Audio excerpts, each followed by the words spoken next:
Alors, je vais vous parler de la petite 790 ou 890, c'est pareil, hein, c'est la même moto. Le moteur cube 100 cm3 de plus, mais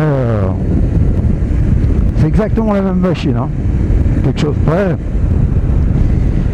Moi, je vais vous parler de cette moto, mais au quotidien. Voir ce que j'en pense. Ça fait 1 an et demi que je roule avec. Et je vais vous dire un petit peu toutes mes impressions. Alors voilà, cette moto, moi ce que j'en pense. J'avais une 390 avant. Alors déjà, la 890, le gros avantage c'est qu'elle ne cogne pas. Hein. Elle ne cogne pas trop à bas régime, donc dans les embouteillages, ça va pas trop mal. Après, bon, la différence de poids, bon, elle est notable hein, quand même, hein, elle est quand même plus lourde. Mais par rapport aux autres machines du marché, on a quand même une moto qui est quand même relativement légère. Et je vous cacherai pas que c'est super agréable au jour le jour. C'est vrai que quand vous sortez le matin, vous avez un peu la tête dans le cul, vous poussez votre moto. Quand vous avez une moto qui fait plus de 200 kg, quelquefois la moindre inattention, moi ça m'est arrivé dans le passé avec un gros CB1000, je l'ai sorti du garage, boum, j'ai mis la fourche en montée, boum, je suis tombé comme une masse. Juste voilà, en reculant un peu, sans faire gaffe, j'étais à moitié endormi. C'est vrai que là, on n'a pas cette sensation-là avec KTM. Alors moi, c'est un peu pour ça que je suis resté chez KTM, parce qu'à 390, déjà, son poids plume m'avait vraiment plu. C'était vraiment une moto au quotidien qui était sympa. Par contre, c'est vrai que le moteur manquait de coffre. Alors là, si je vous parle du moteur, la 790 ou 890, on est sur un moteur qui a rien à voir. Hein. Déjà, ça fait 105 chevaux. 110 pour la 890. On a un moteur qui est très très coupeux. Pour doubler, vous n'avez pas besoin de... Je vous ferai une petite démonstration tout à l'heure. Vous n'avez pas besoin forcément de tomber de vitesse.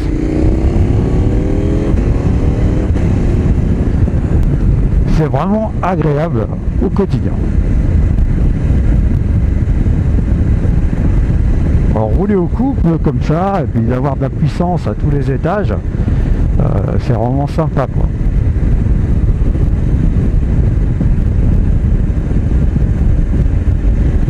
Vous voyez là je suis à 70, je suis en 6e, je vous fais une petite démonstration.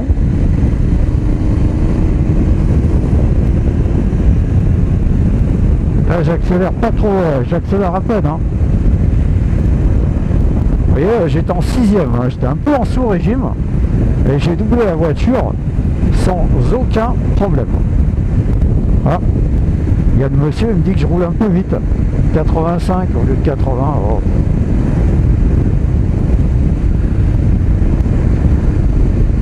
C'est vrai que là, vous voyez, hein, même avec une bécane en sous-régime, ça répond bien.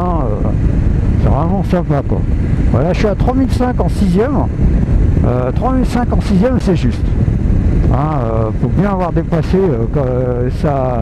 sa plage d'utilisation à cette moto, c'est bien 4000. Hein. Il faut être au-dessus de 4000. Quand vous êtes au-dessus de 4000, là déjà vous avez une bécane qui répond bien quoi. Qui répond bien et qui est sympa à l'utilisation.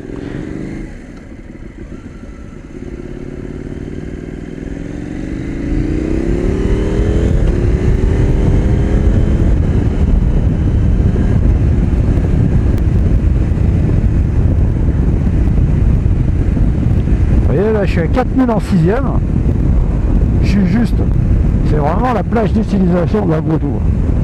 Faut bien être au-dessus de 4000 pour avoir une sensation de moteur assez sympa. Donc 4000, hein, c'est pas bien, c'est pas mal hein, quand même, hein, parce qu'il y a beaucoup de motos au-dessus. Il y a beaucoup de motos, c'est plutôt 6000, hein. Donc on est quand même sur un moteur très coûteux. Et puis, ce qui est étonnant, moi j'ai déjà conduit des twins type Ducati, par exemple, c'est-à-dire des twins décalés. Là on est sur un twin parallèle et elle a vraiment le comportement d'un twin décalé quoi.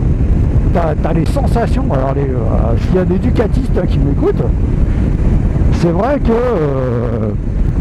elle offre vraiment les sensations de ce fameux twin décalé. Moi je pense par exemple à la petite SV que j'ai eue, j'en ai eu deux de SV. J'ai adoré cette moto. C'est vrai qu'avec ce petit cube, elle avait cette capacité à vous emmener dans les tours et en même temps à être coupeuse à bas régime.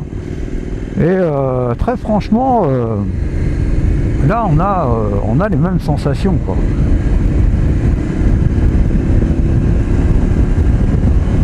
Vous n'avez pas besoin de la cravacher, quoi. C'est pas une 604 cylindres que vous avez besoin de tirer vers le haut pour pouvoir rouler. Et c'est vrai que le matin quand vous vous levez, c'est top.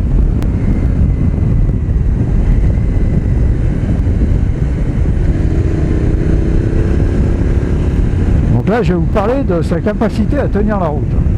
Alors, vous voyez, là, j'y emmène un peu, hein. Je suis à 90, je suis dans des virolos. Bon, j'ai mis des pneus, j'avais des Maxxis d'origine, oh putain, laisse tomber. J'ai mis des T32 de Bridgestone, parce que c'est des pneus route. Moi, je roule par tous les temps, je n'ai pas besoin de S22, j'ai besoin de pneus qui tiennent la route. Donc là, voilà, je penche quand même pas mal. Hein. Voilà, vous avez une tenue de route qui est excellente. Hein. Franchement, c'est ce qui fait la différence, quoi. Vous passez d'une japonaise à une moto comme ça, vous avez un train avant qui est vissé au sol, une moto qui est très compacte, et ce fait qu'elle est très compacte, même sous la pluie, vous avez l'impression vraiment qu'elle tient la route, qu'elle tient la route, quoi. Vous n'avez pas cette impression que votre train avant va glisser d'une seconde à l'autre. C'est un peu l'impression que j'avais quand j'avais mes japonaises qui faisaient plus de 200 kg et qui n'avaient pas le même empattement d'ailleurs, et qui étaient quand même plus larges. J'avais pas cette impression là, quoi.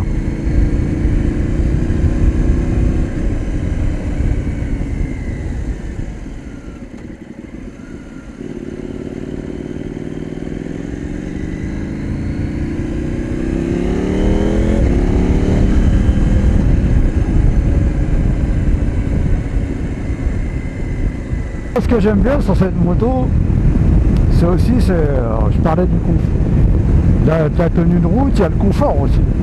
Le confort par rapport à la 390, c'est ça qui est étonnant, c'est qu'on a une moto quand même relativement confortable. Alors si vous voulez une moto plus radicale, parce que bon, en tenue de route, c'est vrai qu'elle est perfectible. Il y a quelques petits trucs si vous voulez faire par exemple de la piste, il y a deux, trois petites choses qui vont vous agacer. Là, il faut taper dans une R. Dans la 890R, vous allez avoir une moto plus radicale, mais en même temps, sûrement beaucoup moins facile à vivre tous les jours. Là, moi, j'étais étonné, c'est que je trouve quand même, c'est vrai que quand vous passez d'une 390 à une 890, vous avez une impression de confort.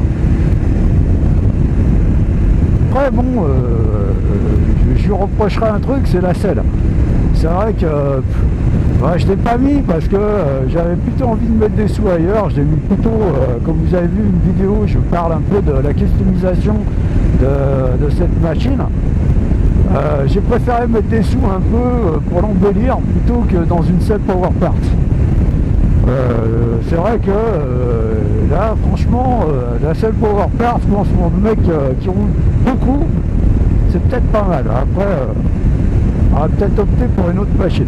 Ce qui serait pas mal chez KTM quand même, c'est que KTM nous propose ce modèle en GT. Je vais vous faire une petite démonstration de la tenue de route de cette machine dans un virage. Dans le virage de Saint-Fond à Lyon, c'est pas mal, vous allez voir. Hein. Bon petit virage. C'est un bon petit virage. Oh non, c'est bon.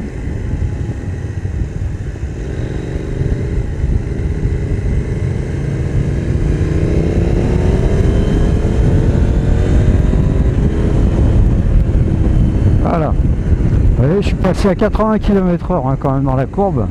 Et encore, j'ai pas trop penché, hein, parce que bon, on n'est pas sur un circuit. Hein. Alors, ce qui est sécurisant sur les KTM, c'est le freinage.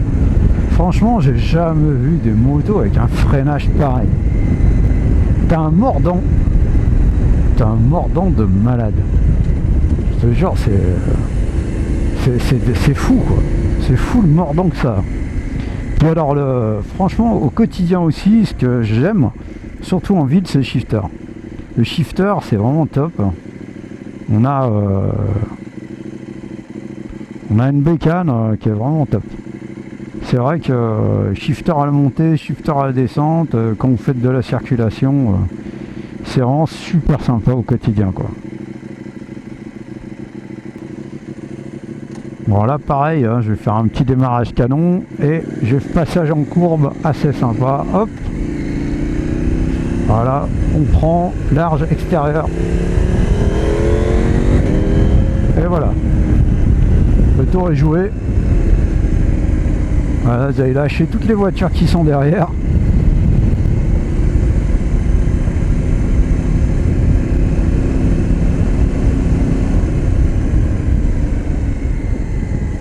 C'est ce que je vous ai dit, voilà, c'est la maniabilité de la moto au quotidien qui est vraiment, qui fait vraiment la différence pour moi, quoi.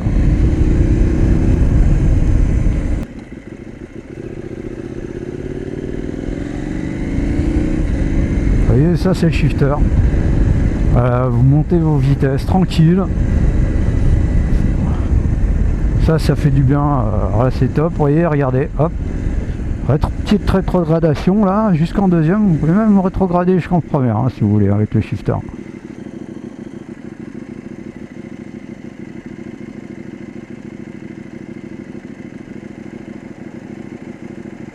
Et là, voilà. Alors ça, c'est la particularité lyonnaise, c'est que les feux rouges, c'est pas pour les vélos. À Lyon, c'est comme ça. Vous avez un vélo, vous avez le droit de passer au rouge. Putain, qu'est-ce que ça m'énerve, ça.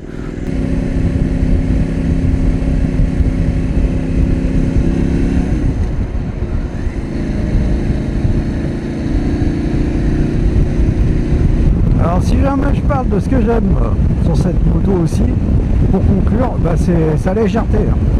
Il est clair que j'en ai déjà parlé, vous avez quand même une moto, un roadster mid-size quand même qui fait 105 ou 110 chevaux pour la 890 et qui pèse moins de 170 kg. Sur le marché, ça ne se trouve pas.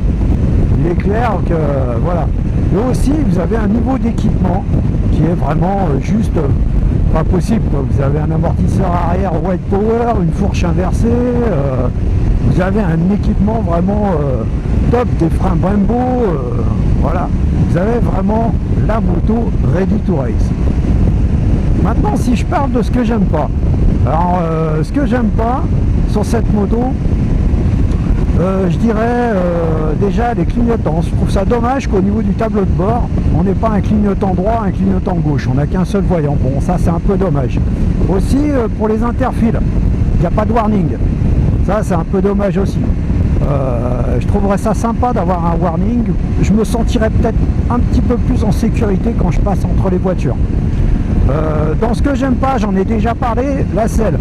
À mon avis un petit peu trop dur. Je trouve ça un peu mesquin de devoir investir dans une selle Power Parts. Vu le prix de la moto, pourquoi pas prévoir un rembourrage un petit peu plus moelleux. Voilà, ça fait du bien au popotin, hein, surtout quand on roule beaucoup. Sinon, mis à part ces quelques défauts, c'est une moto très attachante tous les jours. Moi, honnêtement, je regrette pas du tout mon choix. Je m'éclate bien avec cette moto. Et franchement, j'ai pas eu de gros soucis avec. J'ai eu un petit problème de batterie au départ qui a été pris en charge. Voilà quoi, c'est tout. C'est une moto qui est fiable au quotidien, elle démarre bien. Elle ne m'a jamais fait de faux démarrage un petit peu comme me le faisait la 390. Bon, voilà, pas grand chose à lui reprocher. Alors maintenant, voilà, j'espère que cette vidéo elle vous a bien aidé et que vous avez pris autant de plaisir que moi.